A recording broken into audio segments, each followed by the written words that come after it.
We're recording, and we'll give people another couple minutes to get into our Pear Deck, KNIEKU.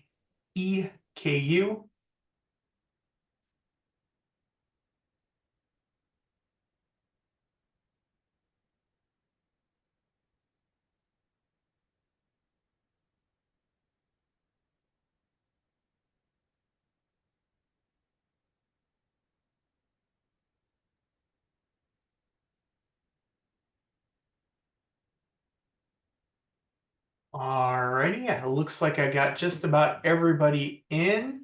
So I'm going to go ahead and press start. And now hopefully you should see in front of you a bluish colored screen that says PLD squared professional learning dialogue through performance level descriptors. Give me a thumbs up if you can see that on your screen right now. Fantastic. I love it when the technology works. It makes everything so much better. So that being said, what you'll find with this is that we kind of control your screen as we go through this. So as we manipulate things, your screen's going to move just like our screen's going to move. So I'm going to click right there. We've already interacted. We're logged in. And we're going to start with just kind of a little kind of a pre-assessment here. We're going to ask you to draw or type 2 things you already know about today's topic. So we're talking about performance level descriptors. You can handwrite on there. You can do all kinds of fun things on there. And then on my side of things, we're going to see those responses. You won't see them on the screen, but I'm going to see them. So go ahead and start to share out. What do you know about performance level descriptors already?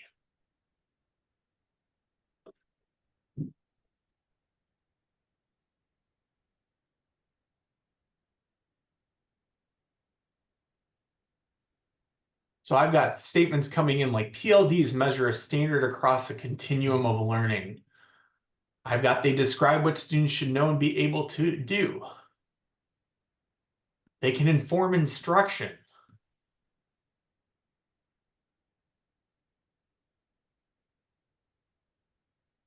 Got all kinds of fun things coming in. Thank you for interacting with us. We love that. We also really like to model for you some interactive, engaging strategies that you could be using in your own space with your own students or colleagues. All right, and the next thing is that it says these are descriptions of student performance made accessible for stakeholders. That's a great idea. They help determine the learning of the learning level a student is at. They describe learning expectations. They can be used to guide decision making. All kinds of fun things in there. So thank you for kind of engaging in there. If you didn't quite finish, that's okay. I think we've got enough to get us started and where we want to head today.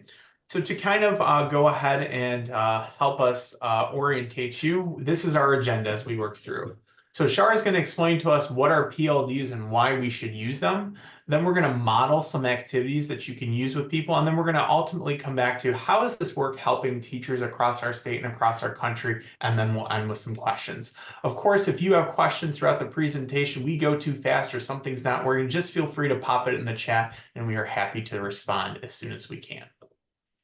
So Shar, take it away. Right, Brian. We talked today about some learning intentions. So the learning intentions that we wanted to focus on, especially around PLDs, we're hoping that by the end of this, you're going to be able to explain what PLDs are and how to use them in your professional learning. We also want to engage with you in activities that are supporting the user's use of performance level descriptors. And we want to identify connections between performance level descriptors and instructional planning. So as we move forward, taking a look at our success criteria, we are hoping by the end of our 90 minutes together today that you will be able to explain, apply, and assess the role of performance level descriptors in effective teaching and learning.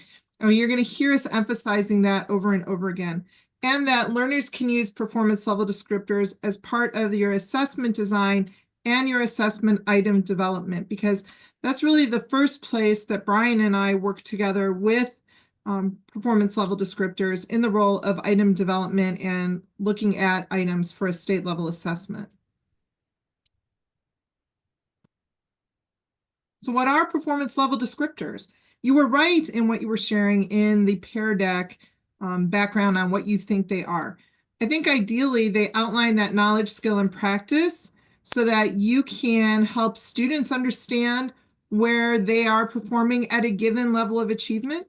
You can help teachers understand where they're performing, where the students are performing at a given level of achievement. And I think the key on this slide is that they're the link between the learning standards and the performance standards. And those are two very different things, but they're related.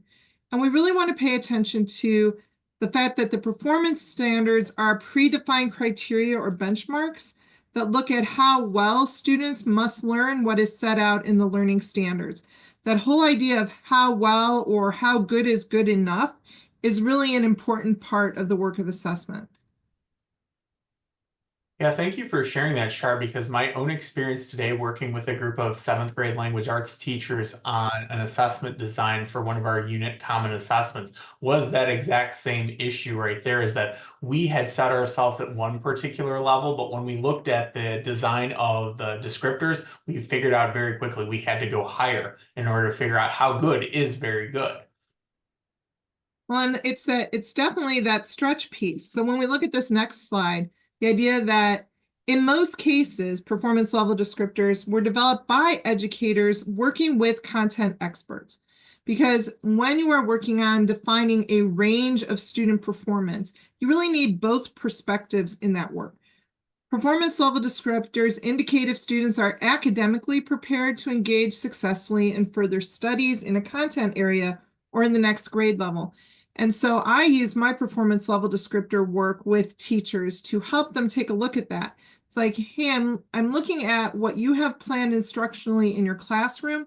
Are these activities that you have and these learning opportunities going to get students to the point where they could show us evidence of where they are on this continuum of preparedness, either to take on the next course's worth of material or a college level course potentially?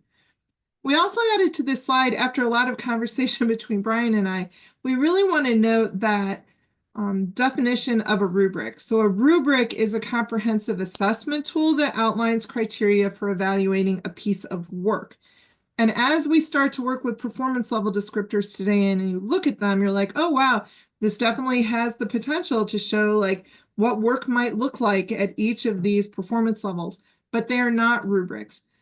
Performance level descriptors can be specific descriptions and it feels like that rubric kind of detail, but it is not a rubric. And so we wanted to be sure to point that out, especially to the team on the call today.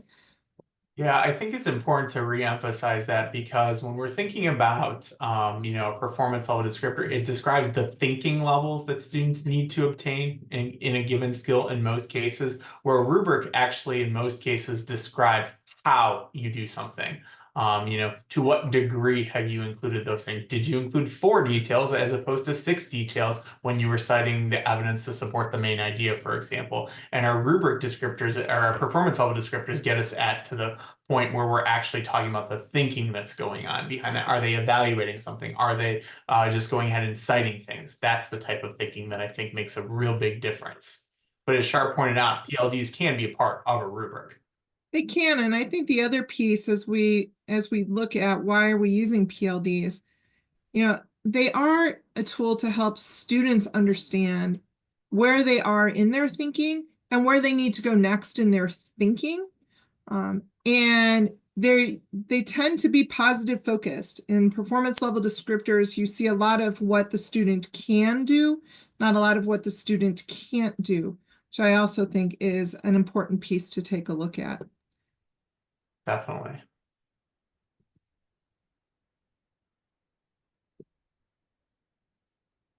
So, how to help someone use PLDs? People need practice in using performance level descriptors, just like in all things. And they need practice in using those descriptors in association with looking at growth for students and as an instructional planning piece for the teacher. So as we are looking at these, we're going to be doing 4 activities with you to help you in developing this capacity. We're going to do a sorting activity. We're going to do a connecting items activity. We're going to do some assessment analysis. And because we all love data, we're going to do some data analysis too. All of this through the lens of helping you to see how you would help someone else use performance level descriptors in your role. So, And Shar, could you, before we get into those activities, could you tell us a little bit about about why we might want to use these if we were in, a classroom situation? Absolutely, Brian. Why I like to use them in a classroom situation and what we have highlighted here. When it says it informs classroom instruction, it goes back to, as a teacher, if I have a clearer understanding of what the thinking looks like as students are progressing along in my course around the standards that I'm working in. If I know what the thinking looks like, I can look for that thinking in their work and in their conversations. And I can make sure that I have enough stretch or enough scaffolding in place to make sure that that thinking is moving forward. So performance level descriptors can help me identify the depth and breadth of a subject area. At what level, what's good enough? Like, where do students really need to be able to go in their thinking? I also am able to use them to identify starting and stopping points in the curriculum. One of my favorite activities with performance level descriptors and cross grade level teams is looking at that continuum. I like to lay out performance level descriptors from 5th grade, 6th grade, 7th grade, so teachers can see those starting and stopping points within their own curriculum, but then how those are picked up and moved forward in the next step in the process and where students have come from. They're also a good foundation for this rich discussion around what students need to perform and to explain that progression of learning within a subject area. So they are called performance level descriptors, but they're really defining those progressions of learning. And you're going to see that in the next few activities. Awesome. Thank you, Shar. So we're going to go ahead and I'm going to stop the share of my screen because now you're just going to be fully in the Pear Deck as we start to work on the activities that we do.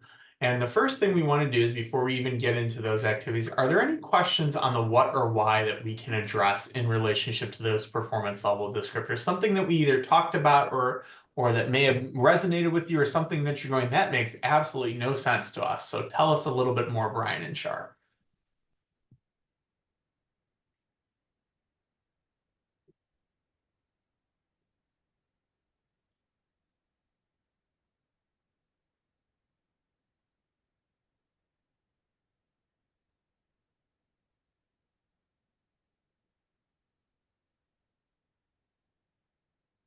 All right, I'm not seeing anything, so we'll go ahead and we will begin with our first activity. And we want to tell you how we set the slide deck up first so you kind of understand, because part of the basis for this webinar is kind of a train the trainer model. These are all activities that either Shar or Brian have used in various capacities, either at the local level, the state level, or the national level. And sometimes in all cases, we've used the same activity in all levels to support people. And so the first slide that you'll see when we start talking about an activity is really kind of what I call the setup activity. It's what you as a facilitator need to know. It's always set up with a description. It's going to basically tell you what the activity is. It's going to tell you how to set it up. And then it gives you the why, like why you want your participants to do this and hopefully what they will acquire by completing the activity. And so as we walk through our first couple of activities, we're going to start by putting on what I like to call our teacher hat and really understand why we're going to have you do what we're going to do. And then you're actually going to do some of the activity. In some cases, we're going to do the full activity. In other cases, we're just going to kind of not do the whole activity, or we're going to do elements of that whole activity.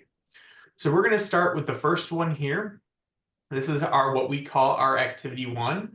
Our activity 1 is called sorting the performance level descriptors. And this is really an important thing. And it comes from Margaret Heritage's work in relationship to identifying learning progressions. And if you're familiar with that work back from 2008, she really identifies from a classroom assessment perspective that in order to make instructional adjustments, you have to know what the things are that students need to learn in the order that they need to learn them, so you know where to adjust and provide additional supports or extensions. And so this particular activity really gets us at that. It also helps to identify the breadth of grade level expectations and as Shar mentioned early on, those starting and stopping points. Ultimately, it really helps determine what a proficient student knows and can do. And you'll see that we have that word proficient in quotes because to what degree is somebody ever proficient on something is always the ever popular question. And if you're like in a state like ours, where we have a large scale assessment called the Ohio State test, our proficient is kind of near proficient or exceeds proficient. We don't really have an exact proficient definition in our state. And that partly has to do with the cut scores that go on with large scale testing. And so in this particular activity, what happens is you begin by discussing what makes a performance level. And so I know I can speak for Shar in this one because we've had this conversation. It is always surprising to us how many of our teachers, A, have never even seen these documents, but B, don't even know what we mean by those terms. And so any good performance level descriptor will tell you what those terms mean. So that's got to be the first step. We've got to have an understanding of what those levels mean. And then from there, And Brian, if I go can ahead. interject here for a Of minute, course. it also builds common language. So when we're talking about what proficient looks like and that there's a range in proficient, it is a starting point too when you're having these conversations so that everybody understands proficient in this context with this thing looks and sounds like this. So Yeah, it's that's a a great great point. common language builder. Yeah, you're absolutely right about that. And I think it also helps re-emphasize the fact that our large scale tests are criterion reference tests for teachers. They are not normed reference tests as some of our politicians like to think they are in our state, but they are straight up criterion reference tests. And there is an alignment that exists between the two of those. There's a blueprint that will tell you which standards we're covering to the degree that we're going to cover them. And this just kind of re-emphasizes that. So once you've had that discussion, the opportunity is for students to go ahead or participants to go ahead and sort each descriptor under the level. So you give them a list of descriptors and they're going to go ahead and kind of put them. Is that a basic, a proficient, an advanced? And there's different ways you can set that up and you'll experience two of them with us. So for our purposes, you can group them by one standard. So the first one that we're going to do, what we call option 1A, is you're going to group some that are based entirely under one standard. You could group them by one domain. You can group them by one grade level up and one grade level down. And that's especially helpful in disciplines where these skills are kind of progressive from year to year. So if any of you are a Common Core standard state or what we like to call in our state an Ohio Learning Standard state, those standards in language arts are very progression. You know, in kindergarten, it's ask and answer a question. And then the next year, it's ask and answer a question with a key detail. And then the year after that, it adds another layer. And then from there, you can go ahead and use any of those options and then examine them by depth of knowledge. So that's kind of where we are going with this activity. So that's the backup, that's the setup, if you will. So now we're just going to take a minute and I'm going to ask you to chat out in the chat box in a minute here. We're going to look at the definition of what our state is that's called proficient, what our definition is called accomplished, and what our definition is called advanced. And you may hear Shar and I'm going to use the phrase incorrectly refer to this as the accomplished level, or we might refer to it as, what's our other new phrase that we just changed it to, Shar? Well, it's been accelerated in the past. Accelerated, yes. Yeah, so our state has kind of gone through a change, and you'll even see in our definition, it says accomplished at the top, but then in the second or the first sentence, it says accelerated level. In our state right now, those are kind of synonymous. It's just a wording change that happened in the law. And so I'm going to ask you to take a look at the word proficient right now. All right, so there's the word proficient. Think about a discipline, think about anything you want to think about. When you hear the word proficient, what comes to mind? Pop one of those words in the chat box for us. And Karen, I just saw your question there, and we'll address that after we do this one. So Chris says passing. Cool. Love it, Chris. Mastery, adequate, meeting standards, competent, solid, good enough.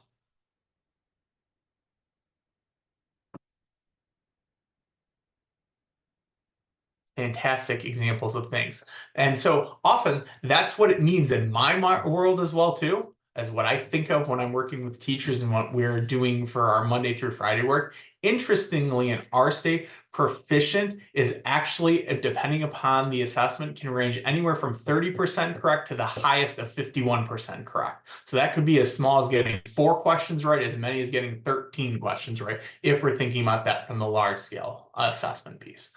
But the next part of that is we actually ask you to read the description.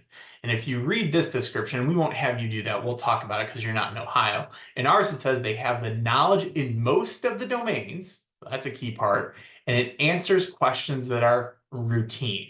And in our state, that alludes to depth of knowledge using Norman Webb's depth of knowledge examples, levels 1, 2, 3, and 4, where levels 1 and 2 are routine items, levels 3 and 4 are non-routine items, and then of course it gets into the number of steps that exist. And that's always surprising for teachers.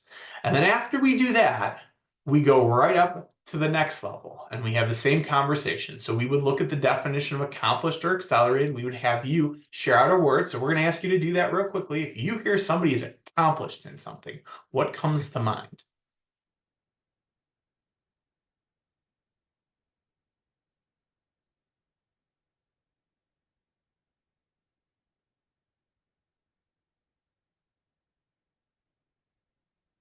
I hear mastery coming up.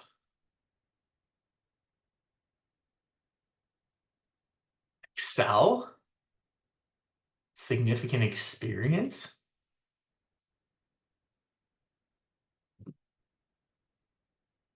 Somebody else liked the word mastery, a high performer. They can do something reliably. All fun things. And the reason why I like this, and I'm not picking on Jasmine and whoever liked that, interestingly, if you go back to our discussion with proficient, Rebecca said the word mastery as well too. And that's why part of this is a really, really important discussion, because part of it is we all have different interpretations of what these levels mean. And then to try and instruct from them creates even more gaps for students. So we really have to start with that baseline knowledge. In our state, if we look at the definition, they've added this part. They have knowledge in each of the domains. So if I was talking language arts in our state, there we have 3 domains. If I was talking mathematics, depending upon the grade level, there's 4 or 5. If I'm in the science world, there's 3. If I'm in the social studies world, it depends on the course, how many domains there are, but there's 4 or 5. But then it also adds this part, is that they can consistently, so we get that reliability piece, answer questions that are multi-step and routine. That's a huge thing for our participants, our teachers to come away with, is that now we have to do things that are multi-step and routine. So if we're thinking about this, if I was just talking about the straight up cut scores with teachers, my proficient students, they're only handling my depth of knowledge 1 type things. You know, they're getting those 4 or 5 or 6 questions right there, the straight up recall type questions.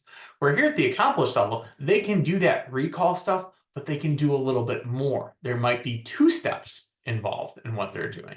So it might be, here's a chart, now tell me the main idea based on that chart. It's that 2-step process. And then of course we would do the 3rd level, which is the advanced level. And in our state, the only difference is that now we add in non-routine situations, which moves the depth of knowledge up. And that becomes a really huge takeaway for teachers, because a lot of times, and I guess I'm being biased and statistical here, a lot of times they like to live in what we call DOK1 or DOK2. But if they want students to ultimately perform, or that we want to increase students' cognition, we have to move them to those higher levels for purposes of testing. For purposes of the acquisition of a domain, the transfer of knowledge, we definitely want kids living up there. The question becomes, how often are we doing those things? So before we go on to the next part of this activity, I saw a question in there. And Karen said, what type of PLDs are we focusing on? Instructional PLDs, range PLDs, etc. So kind of in our state, the ones that we're focusing on, we refer to those as our performance levels, and they are one and the same. So kind of our instructional PLDs and our range PLDs in our state are one and the same, and they kind of gauge basically the cut level scores that exist in relationship to our standards. So I hope that answers the question. If it doesn't, feel free to ask or chat us a little bit more, and we're happy to talk more about that. Right. There are definitely, in our state, there are cut scores on our state assessments that correspond to proficient, accomplished, and advanced. Correct. And so we're going to go one step farther, and now we're going to take you a little bit more into that activity. So we just briefly talked about our definitions. We've got, in our state, we have basic, limited, proficient, accelerated / accomplished, whatever we're calling it this week, and then advanced. And you heard our definitions. We walked you through all of those. You know, at the proficient level, students are able to go ahead and just kind of handle 1-step type thinking. At the accomplished level, it's multi-step, but across multiple domains. And then an advanced is a non-routine situation. And this is kind of the first activity we took our teachers through. And so with this, what I'm going to ask you to do is essentially choose an option on your screen as we kind of walk through these.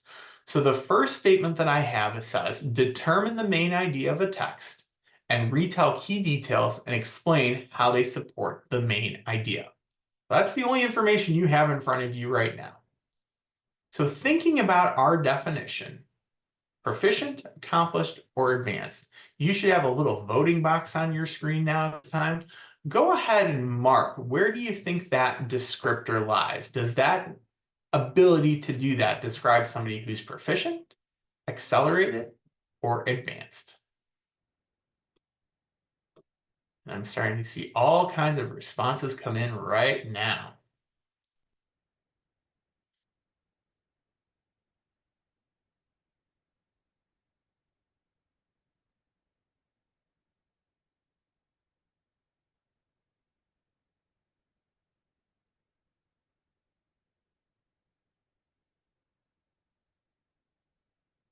Alrighty there. It looks like just about everybody's voted right now. All right. So if I'm looking at the responses that are there, I have one person that chose basic, 5 that chose proficient, and 3 that chose accomplished. So based upon the totality of the evidence that we have there, my guess is it's probably either something that's either proficient or accomplished, just based on what the group is saying right now. But this becomes the first teachable moment for teachers. And as we said before, when we're talking about this activity, it really starts to identify the breadth of grade level expectation. It identifies the key starting and stopping points in the curriculum. In our state, this particular statement puts us into the accomplished range. It's a routine task finding the main idea and retelling details, but because they have to explain how they support the main idea, it's gone one step further. And that's a huge piece for teachers, because if they just read the standard, our standard says determine the main idea of the text and retell the key details, and that's literally where it stops at 3rd grade. However, in the progression of learning, and it's not about state test scores, it's about the progression of learning, we know that if we want to, kind of make a student accomplish, or we want to get them in the thinking pathway so they're successful in the next grade level, they have to explain how they support the main idea, which moves us to that next level. So that's kind of that one that's there. You can see how this would spark conversations with teacher teams around looking at what they have planned for their instruction, looking maybe at assessment results that they're seeing or patterns in their assessment results over time on the state assessment. And then looking at this and thinking, hey, did I do enough activities in class that would have allowed them to get to the point where they could do this level of performance? Absolutely.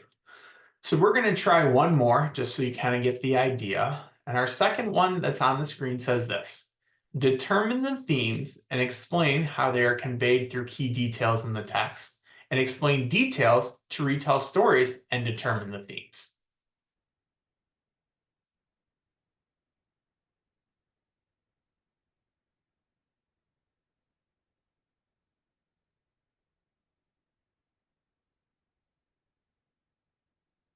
So go ahead, you can change your answer or adjust it.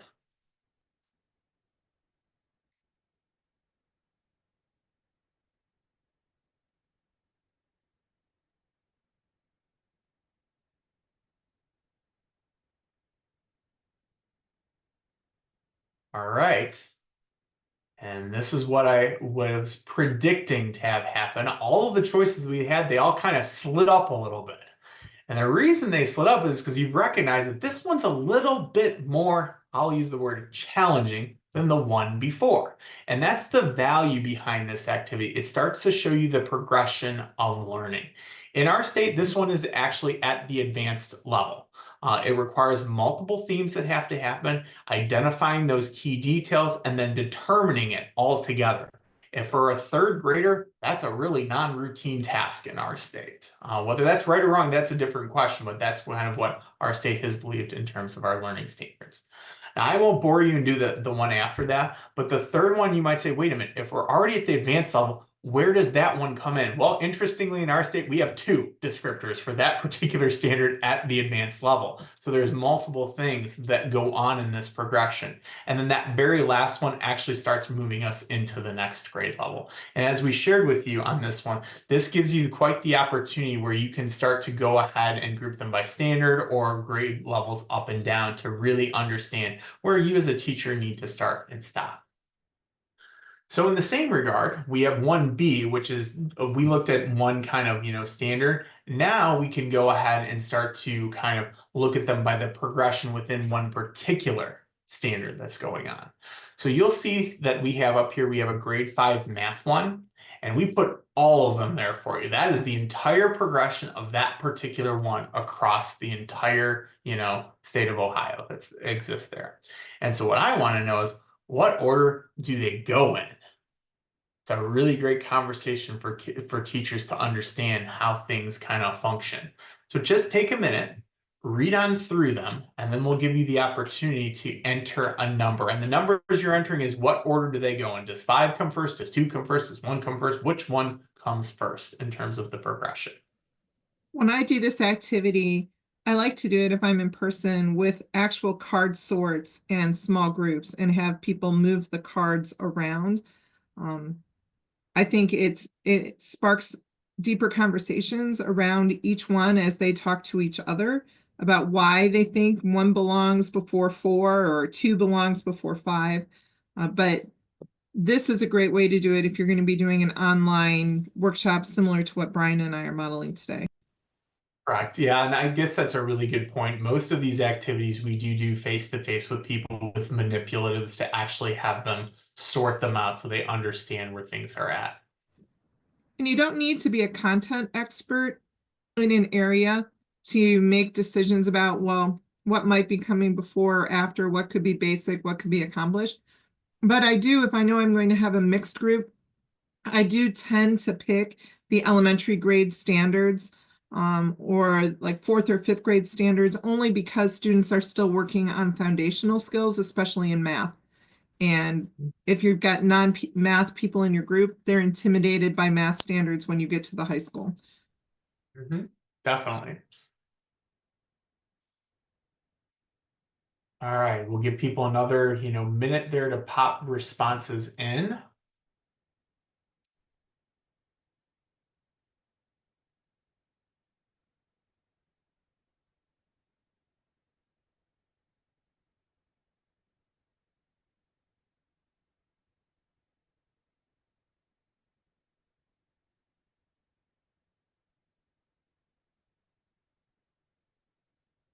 All right, looks like just about everybody's got an answer in.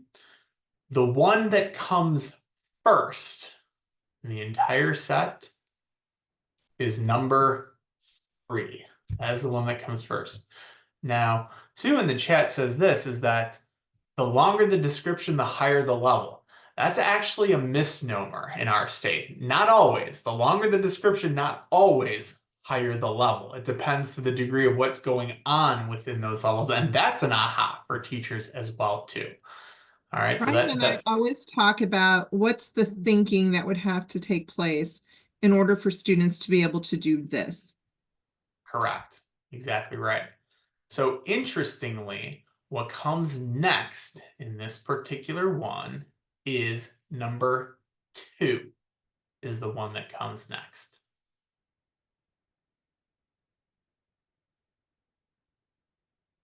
Then from there, we go to number 1, to number 5, to number 4. And the idea behind this isn't for you to become an expert on our performance level descriptors. It's the idea for you to understand that there's a progression behind. So you can take any learning progression that exists and start to, help students or help participants, teachers, whoever you're working with, start to understand that thinking, because that's ultimately how they need to prepare. And this comes down to the question of, do you teach to a test or not? Well, if you've got a good test and the test measures what you intend it to measure, why wouldn't you? In our case, the answer is very simple. Teach the standards. If you teach the standards, this is all going to work out very, very nicely in our case. That's just one more example on that first activity. So now we're going to go to our second activity, a little bit of a twist. And in this case, This is now where we start taking items, actual questions, and start connecting them to performance level descriptors. Because this is always an interesting conversation with teachers where they will say, you know what, that state test, they're just out to get my kids. I hear it all the time. I hear it Monday through Friday, right? But interestingly enough, when we actually unpack descriptors and we unpack standards, nobody's out there to get anybody. And in our state, and I can't speak to other states, well, I can. I've done this work in Georgia as well too. In our state and in Georgia, there are groups of teachers that go down to the state level and review the assessment items that are created, and they're actually aligned. They're teachers in the consensus. What's the depth of knowledge of that item, and where does it lie in the continuum, so that we can start to make informed decisions. So in And this one, where oh, go this ahead, came Shark. from, just some quick background on this particular activity and why Brian and I really started to dig into the connection between performance level descriptors and items to help build teacher capacity. We created sets of items for the full range of performance level descriptors. We went, and you're going to see that in some of these activities, but we spent time with a teacher team in the state of Ohio, and we went and looked for items that would provide evidence for each of those 5 performance level descriptors, so that teachers could see not just, hey, how does this capture in this description what kind of thinking students would do, but what kind of assessment item would uncover that thinking. And that's really the connection we want you to see here. What is the item that's going to uncover the thinking at the performance level that you're interested in looking at? Correct. And it ultimately shows 2 things. It shows that items are not really necessarily separate from standards. We're going to determine what students know and be able to do. We have to have an item that reflects that. And then it also really starts to begin the conversation of where did you give students experience with this type of thinking throughout your instruction? And so that really becomes important. So essentially, the activity is set up in this way. You examine the progression of one particular standards in terms of the performance level descriptor, kind of what we just did, and then you have participants connect those items to the progression. And there's kind of a couple of different ways to set that up. One way is to choose one standard and just physically have students or participants grab the item, the released item, or a teacher test or whatever, and actually match that question up to the item. Another way of doing that is choose items or item stems around one standard and just align those to a proficiency level descriptor. And each kind of gives you a different insight into where people's thinking are at in relationship to the different types of thinking that goes on in relationship to a standard. So we're going to go ahead and give you the opportunity to do this one. This one's going to take about 5 or so minutes to kind of look through. And you'll see that on the screen, we have given you one standard and its various performance level descriptors. So at the limited level, our lowest level, students have to identify an explicitly stated main idea of the text and identify key details to retell the main idea. And then all the way at the advanced level, they have to determine implicit themes and explain how they are conveyed through key details and explain details to retell stories. We put the emphasis on the bold print in this for purposes of this activity, just because you might not necessarily be familiar with language arts or not be familiar with our state. Now on your Pear Deck, you should be able to click that link. Let me know if for some reason if it's not letting you click that link, and I will also post it in the chat so that you can access the document. Because in the document, what we have is your items that you're going to be looking at. When that document comes up, you will see that there are 3 items, and I see a whole bunch of people that are on there. And for our purposes today, we just took some released items from particular grade level tests. Karen, I posted in the chat.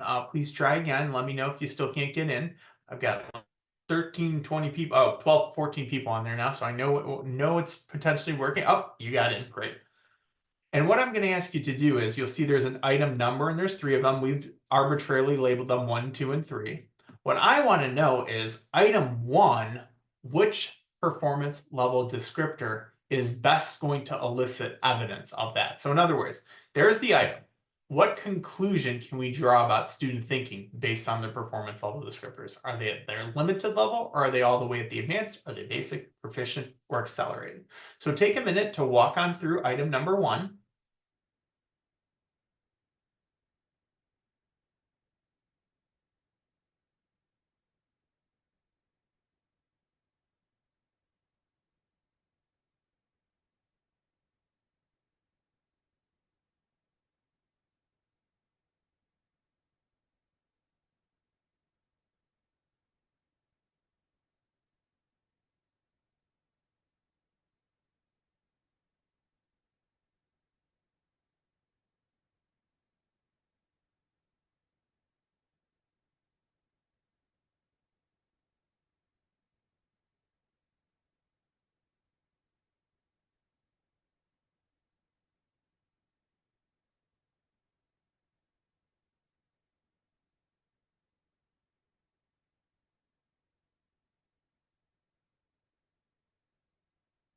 All right, so you'll see that there is a two-part item here. There's a part A and a part B. What is the main idea of the passage? And then part B asks them to click a detail from the excerpt that supports their answer. So are kind of our options that are there.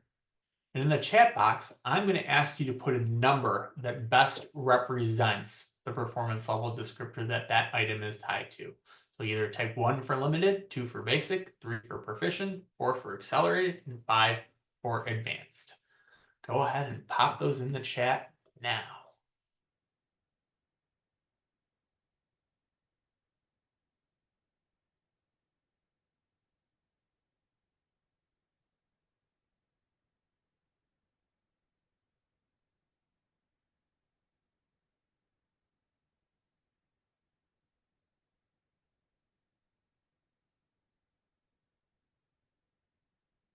All right, I got so many answers here, and I love this because it works the exact same way with our teachers.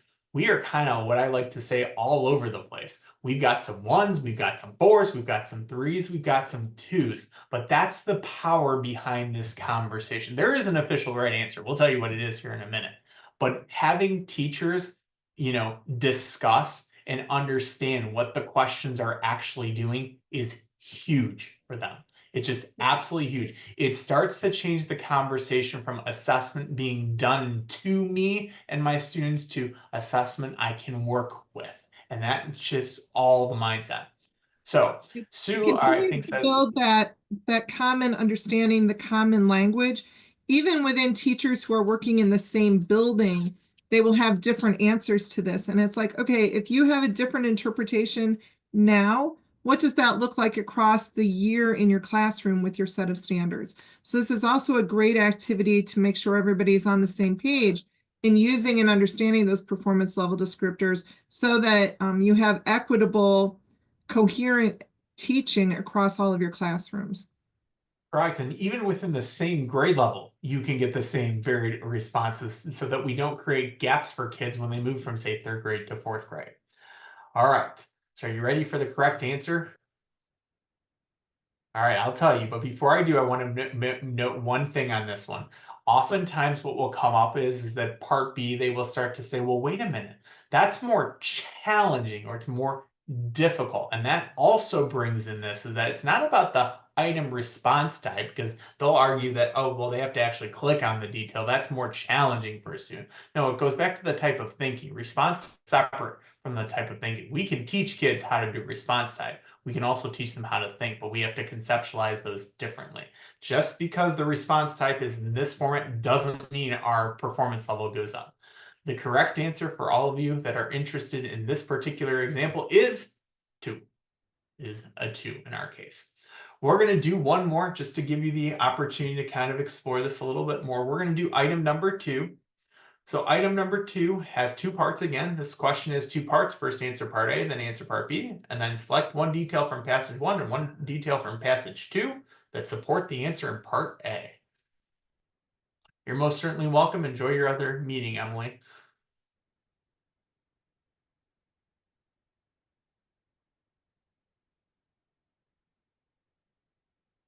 Walk on through that item, and then we'll give you the opportunity to vote again.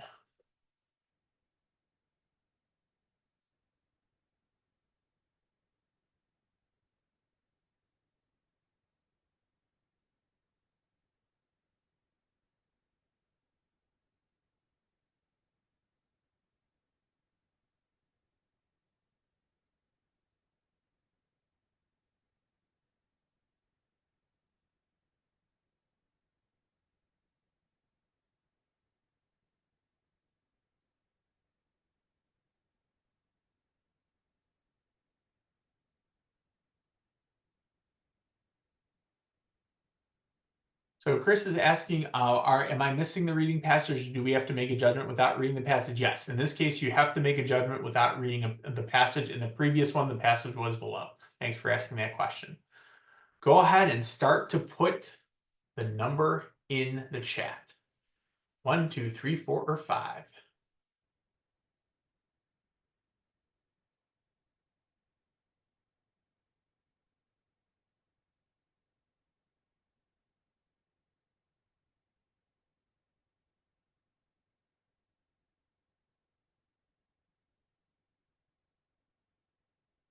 All right, I see some 2s. I see some 4s. I see a 2.5. I see a 3. All right. I like the This commitment of 2.5. That's right. You got to choose one. I All have a right. solid 2.5 right there. And this becomes a fun activity as well too. And we'll show you the little trick behind this one because this one sometimes blows people's minds. And I'm glad actually somebody asked if I had to read the passage in order to do this. In this one, no, you did not have to read the passage. You just had to pay attention to the grammar in the performance level descriptors. So I want you to take a look at what is common to levels 1, 2, 3, and 4. The thing that is common is the word text with a T. In this case, the item is asking them to look at both passages, or passage 1 and passage 2. And in our state, when we get to that level, that's why advanced has that word themes with an S on the end of it. And so it's pluralized, and so that indicates that we are at that advanced level in this particular case. So it's always interesting to me to see where people put these things because different states have different expectations, you know. But for our purposes in our state, that goes all the way up to a level 5. But that's an important conversation for teachers to understand because sometimes they will say, you know what, my kids can't do well on these tests. And the conversation I like to have is, well, how many times have you given them a text set or paired passages to work from? Because ultimately, the skill is the same. If you can find it in one passage, of the theme, and you can find the theme in the second passage, now can you put the two of them together? That's still routine in a lot of ways, but do we give kids that experience? And in our particular state, in this case, a lot of times we find out with our data across the state, we don't give kids enough experience with that. And so that's something that we work upon. So that's our activity 2A. We're going to briefly just kind of explain to you what 2B is because it works the exact same way. You could, of course, explore this one if you want. And this works the same way. We have in our state a document that is called the test specifications, and it basically lists the types of question stems arranged around depth of knowledge that exist. So, if we're talking about main idea, what are the types of question stems that people would ultimately be asked in language arts?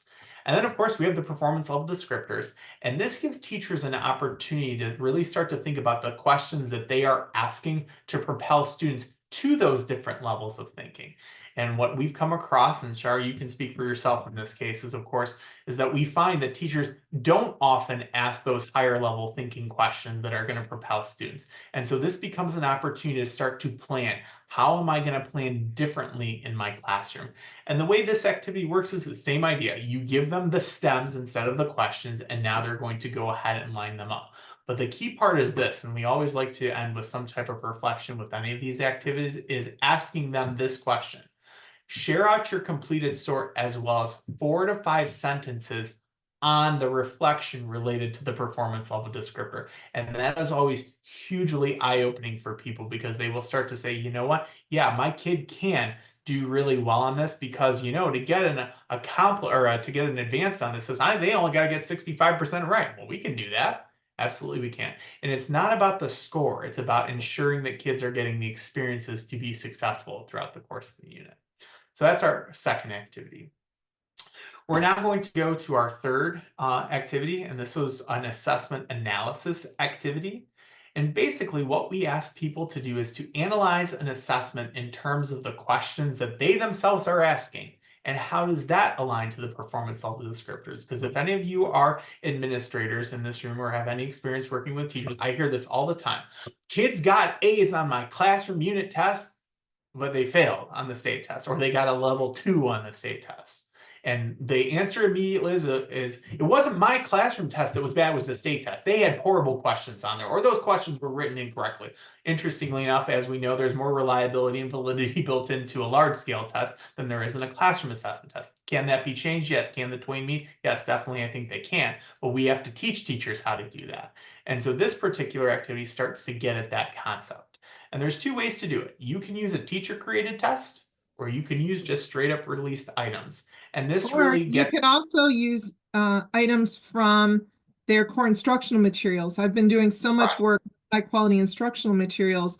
And one of the things that you should evaluate in a high quality material you're going to use in your course are the items that they've developed as part of the assessment that comes along with it, are those items going to get at the full range of performance level descriptors that we're looking for in our state? So that's another component or another piece where you can find items. Definitely. You can definitely use those, but keep in mind that those psychometric properties are going to be a little bit different than a teacher created test. So that's important to keep in mind as well too.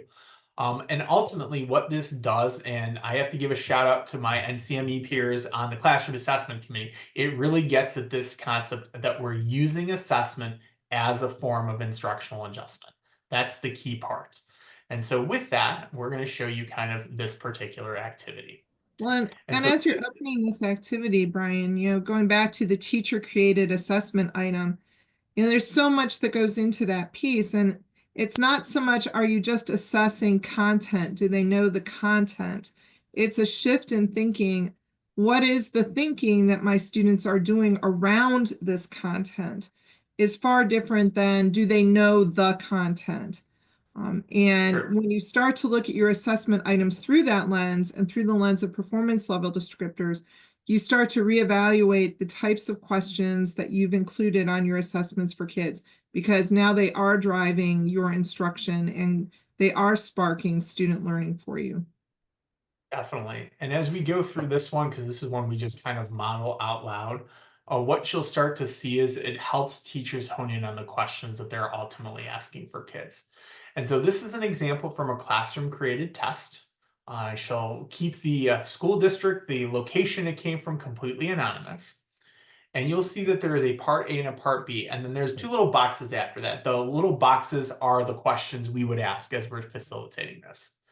So part A said this: a rectangular garden bed is 10 feet long and 5 feet wide. You want to build a wooden fence around the perimeter of the garden. How much fencing material do you need? So if we could go ahead and simply do the math there, it would be 10, 10, 5, and 5. So we get 20, and then we'd have 10 more, and we would get an answer of 30, if I did that correctly, right? For the perimeter, I think so. All right. So the question becomes is, what happens if a student chooses A, B, C, or E? So if we think and look at that, well, the kid who goes ahead and chooses A, they might have just added the length and the width up in this particular case. And they forgot there's a whole thing. I have to go around the entire thing. So that's one particular option. The kid who chooses 20, well, they might have just done the first one and doubled it because they're thinking perimeter potentially, or they might even be thinking area. And then you've got the student who goes ahead and chooses 10 times 5, which is 50, and gives insight into the area that's going on. This is where you get to start to understand where their thinking is at along a continuum. So you'll see at the bottom of the screen there, we have two of our performance level descriptors that says determine the area and perimeter of rectangles with whole number, sides, and routine real world problems. So this is routine, it's real world, but they may be, if they're choosing E, for example, confusing the difference between area and perimeter. And if I were to go back one level in the performance level descriptors, it says that this student can only do one of the two. They cannot do both. And so something to think about in that particular case. So each of those answers gives a different insight into the thinking that goes on. And that's ultimately what we want to have happen in classroom assessment. Classroom assessment, you want the answers that students are giving you insight into their progression and their knowledge. That's essentially where the performance level descriptors come in. If the kid tells you this, then the next step you have to take with that student is this. We'll demonstrate it with part B as well too. So part B says the gardener decides to plant sod, a type of grass, to cover the entire garden. Each piece of sod is 1 by 1. How many pieces of sod does the gardener need? Oh boy. So now I've got to figure out, is this area or is this perimeter? And then what do these 1 by 1 pieces start to fit into? It's a very different problem than the one above, but both on the same assessment, both a different piece within that particular standard. So in this case, it's really targeted to that last descriptor that I have on the slide there, develop efficient strategies to determine the perimeter and area of rectangles to solve non-routine real-world problems. This is non-routine. And yes, that correct answer when we do that is going to go ahead and be 50. And so that's where that starts to think. But the student who chooses 15 gives us a very different insight than the student who chooses 20. Now notice why they made these a part A and a part B. This was a teacher designed test. By putting those together, we now start to see exactly the degree to where students are struggling in their thinking. Because part A tells us something, part B tells us something. And then I have to, because it's the curriculum person in me, well, how do you score those, Brian? Do you make that dependent or independent scoring? Scoring is a totally different part of the puzzle. We're not even worried about that today. We're just trying to understand where are students thinking at that particular pace. So that's kind of our third activity. Again, you can use released items. You can use teacher created items. I tend to find it's more valuable to start with some released items first so they get the process, then go ahead and work on their own test items, because they'll find very, very quickly that a lot of their own items aren't doing what they want it to do. And so that becomes really, really important as well, too. Well, and it was important to demonstrate that the distractors have value. If we're talking Correct. about classroom assessment literacy, understanding that the distractors are often more valuable than the key, that goes along with the performance level descriptors too. Like, which one of those distractors were they picking is that evidence for you around their thinking. Those were intentional distractors, not random distractors. Yes. And then with that, of course, that brings us to the piece about where adaptive release testing comes in, because based upon the answer choice that the student choose, it may send them down a different pathway, which ultimately ends up, and I hate to use this phrase, labeling them at their particular performance level. So in the Yes, to the question, routine versus non-routine, does that affect where the items fall on the continuum? Absolutely. Yes, in our state it does. And that is true for most of our descriptors. That is not true for all of our descriptors. And that's why it becomes so important, that first activity where we actually read the descriptor and understand what the descriptor is telling us. But generally speaking, in our state, that is true. So we're going to show you our fourth and final activity today, and this is kind of a data analysis activity. This is an activity that you kind of can't do first. You have to have done at least one of the other ones first to really understand what the performance level descriptors do before you can have students kind of explore this one.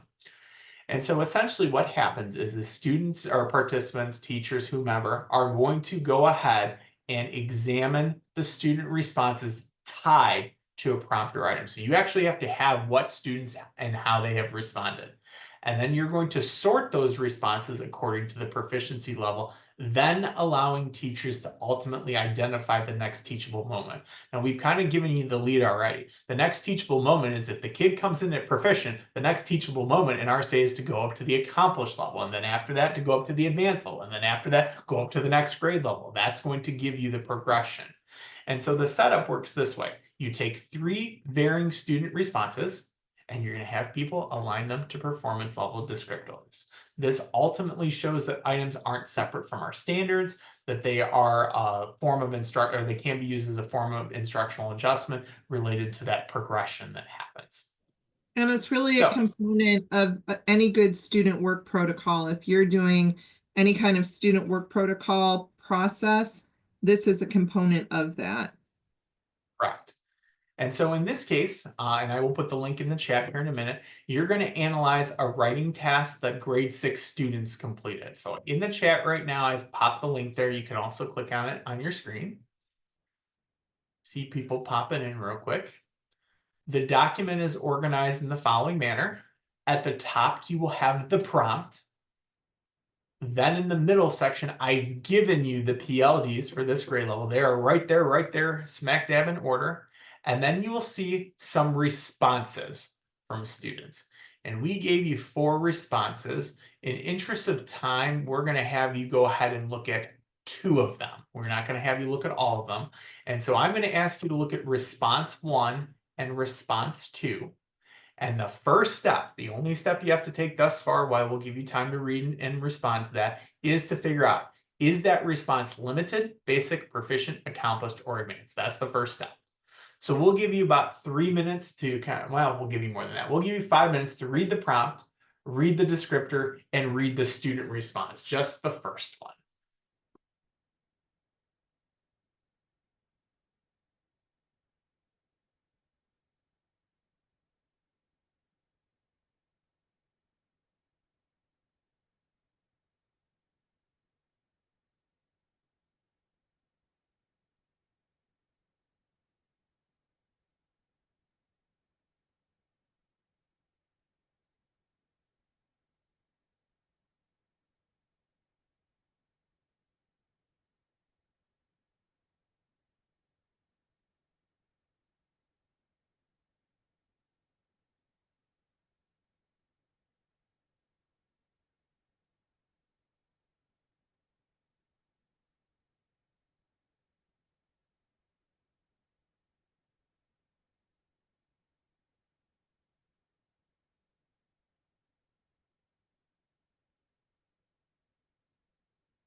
All right, that's 5 minutes on my clock.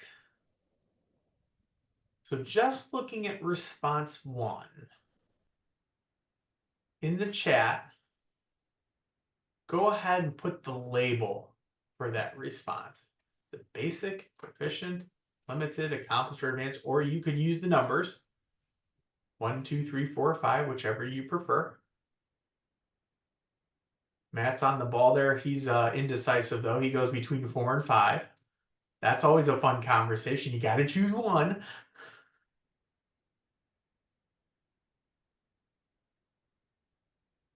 I do this activity in person as people are popping their responses in.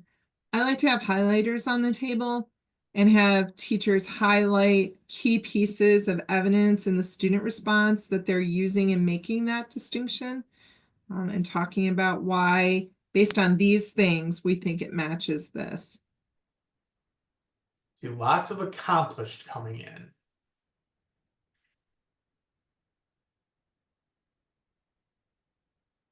Back to that earlier statement, Brian, that if it's a longer performance level descriptor, does that mean it's the higher of the performance level descriptors? I've had conversations with teachers on student writing samples aligned to our state standards and released items on assessment, to point out that it is not always the longest one that is the highest level evidence. That sometimes concise can meet that description, and longer just meant that they rambled on and included details that weren't relevant. Right, and that was exactly what I was going to say here. One of the advantages to this activity is they're all related to the same prompt. And one of the things we come away with is that, you know what? The longest prompt that a student has written is not the advanced answer here in this case. So the official answer for this one, by the way, is accomplished. It is a level 4 for purposes of this. The level 5 response, if you're curious, is going to be, I forget which one it is now off the top of my head. It is the, which one is it? It is response 4 in this particular case. This one is a little bit longer than the other one. But when we look at that, we start to see what's different and what's missing. So one of the things that might perhaps be a teachable moment for students, and this is the conversation you really want to have with students, is that while there's a sustained focused thesis, to what degree is the structure and the counterclaim addressed in here? That as part of the thesis. And in this example, we don't have that. So that might be the interesting piece to teach the students. Now, why that makes a really important sense in our state in grade 6 writing, the first time we introduce counterclaim happens to be at the 6th grade level. So if we want somebody to be very, very successful, that's something that they've got to incorporate in order to be that. And that's how we would essentially walk through all of these different items that are there. We go through, we talk about them. Sometimes I'll have teachers put them in order first, just the response type. Give me your, without even looking at the performance level, give me the best piece of writing, give me the worst piece of writing, organize them out, match them to the performance level descriptors, and we talk about that, and then start to tell me what is that next teachable moment for people. So I'm going to go back to sharing my screen real quick as we start to kind of bring this home.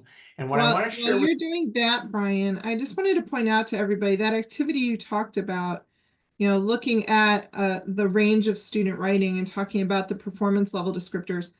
I think it's another opportunity to stress with teachers. You have students who are along this entire continuum. And if you're thinking intentionally about feedback, if you're thinking intentionally about the next steps in your instruction, students can see how to move themselves from one performance level to the next performance level. Where we lose students is when we only put out an example of where you need to be at the top performance level without the path to get there. So performance level descriptors also help you show students that path in thinking that will get them to those highest performance levels. All right, and so with that, the next part of this, and as we title this, this is about, improving the conversation amongst teachers. We wanted to just take a brief moment and share with you some of the products that teachers have created from working through this. So we have 2 of them for you. One is set up from a standard item and PLD connection. And this is the approach, and hopefully you can see that on my screen right now. You can see how teachers have gone ahead and taken, the performance level descriptors that are given to them, and then they start to match those items across the board for various people so that they can start to see what that looks like and start to gain understanding of where those things are. So that's one example of doing things. And another way from a math team is where they've taken the standard, the depth of knowledge, and aligned that to performance level descriptors, where they start to use these as their instructional planning documents. And so you'll see a student at the advanced level can, and then there are various types of problems to go ahead and support students in relationship to those different things. And that's where we've seen a lot of gains for various teachers. Now, what interestingly comes up is people will say, well, why is that one blank there? Well, that goes back to the description in our state. At this particular standard or performance level descriptor, there isn't an opportunity for a depth of knowledge student because that descriptor doesn't have non-routine in it. So that's why that one is particularly blank in our state. And teachers have found that by creating these types of documents, number one, they're working with assessment and assessment isn't working against them. But two, they're starting to really be clear about it, what students need to know and be able to do at those various grade levels. And they find that extremely helpful. So Shar, I think you're up next.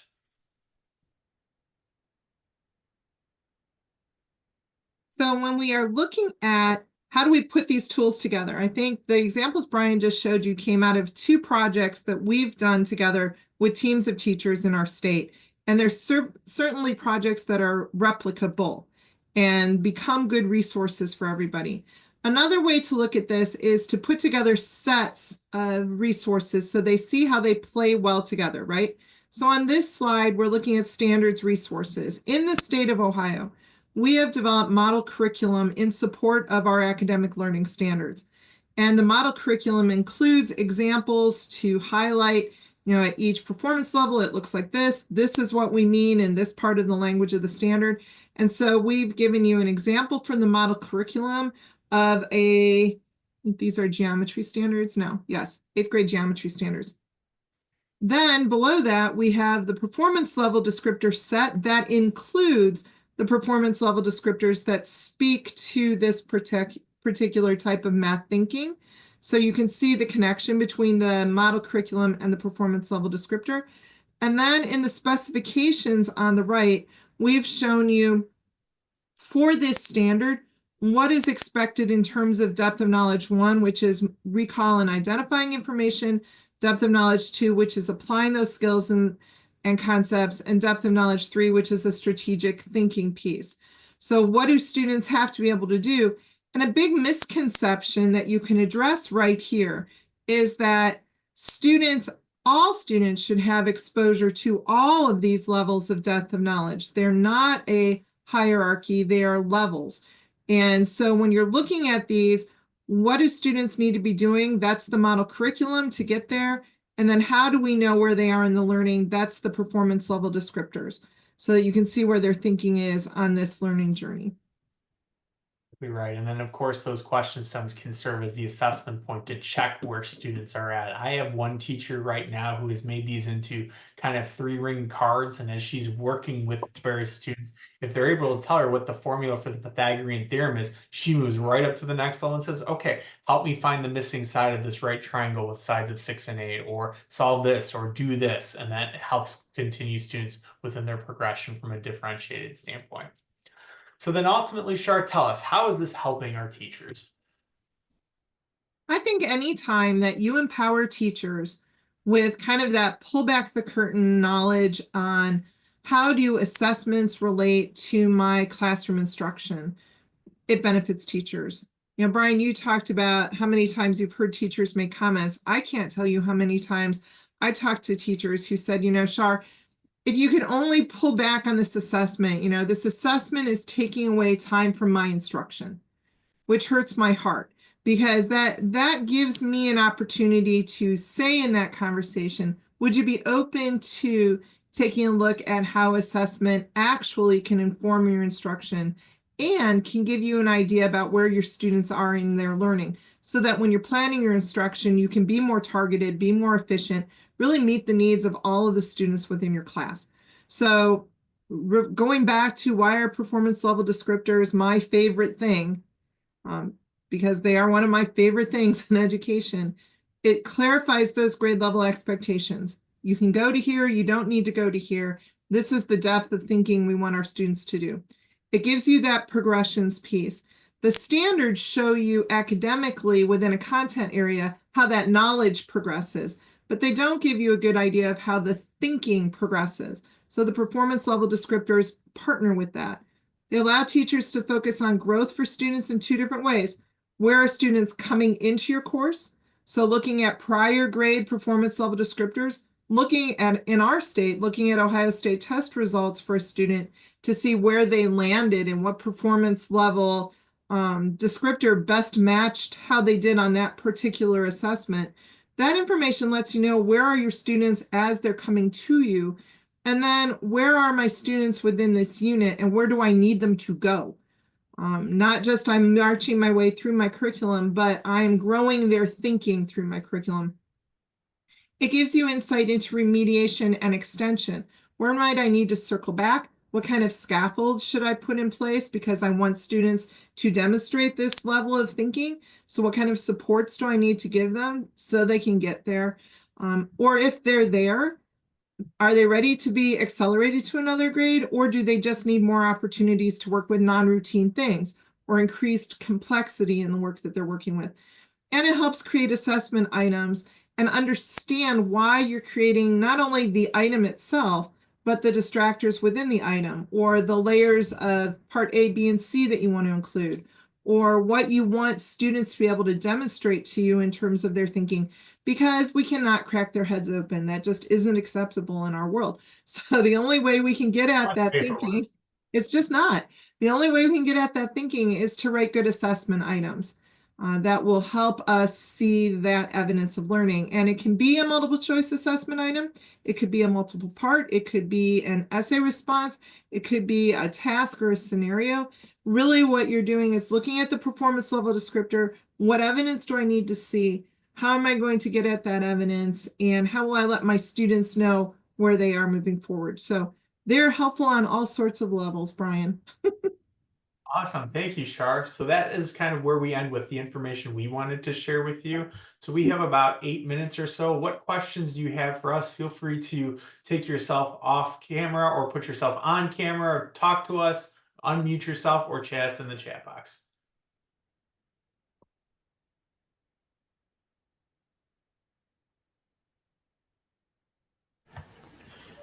Hey guys, just want to say thank you for this great presentation so far. I'm Chris Fingland. I work on the ELA Regents exam. And my question is, particularly with that's my bent, the ELA examples you had, can you tell me those, I mean, those questions, they seem like, are they using an adaptive testing model? So are some of them So specific, are they sort of set up to go for a certain level of PLD, and then if a kid passes them, do they go to a higher level? Is that how it's set up, or? So the examples we used tonight were all not on an adaptive release test. They were Okay. all straight up, just everybody takes every item. They might not be the same item, but it's a similar item across the large scale assessment in this particular case. What we found, or what I've learned, I should say, because I'm not the one who did the psychometrics on this, a lot of the distribution, if you will, comes from the answer choices that students are choosing rather than, giving them multiple items to look at. So it's just a different way of looking at the psychometric problem, I think.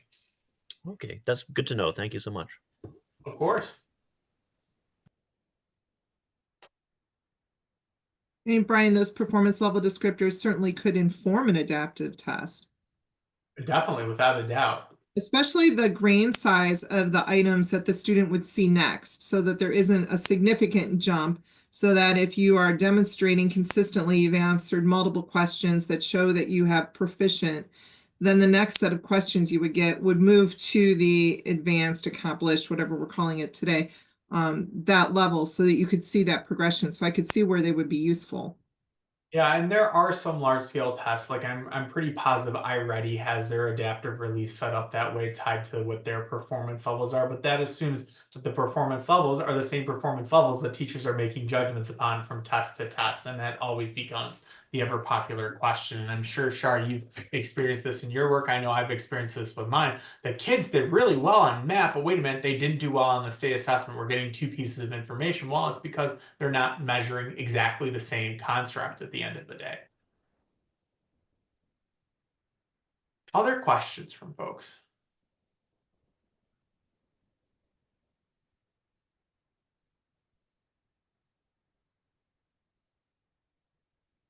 Well, seeing none, then we've really appreciated everybody's participation today. I'm saving the Pear Deck right now, and as long as you popped in an email address when you came in, the presentation will come to you. But I will also make sure that the slides are posted to the SIGIMIE page so that they are there for anybody who wants them as well too. Feel free to take anything we've given you and use it in whatever way you can to support the teachers everywhere. Because as Shar and I like to say, everything, it's not just about the kids in our district or in our state, it's about the kids everywhere across the country, making sure that they get the appropriate supports that they need to be successful in terms of the knowledge and skills that we want all kids to acquire. So that being said, I'm sure, Matt, you may have a few things that you want to say, and so we'll leave it to you. Thanks, Awesome. everyone.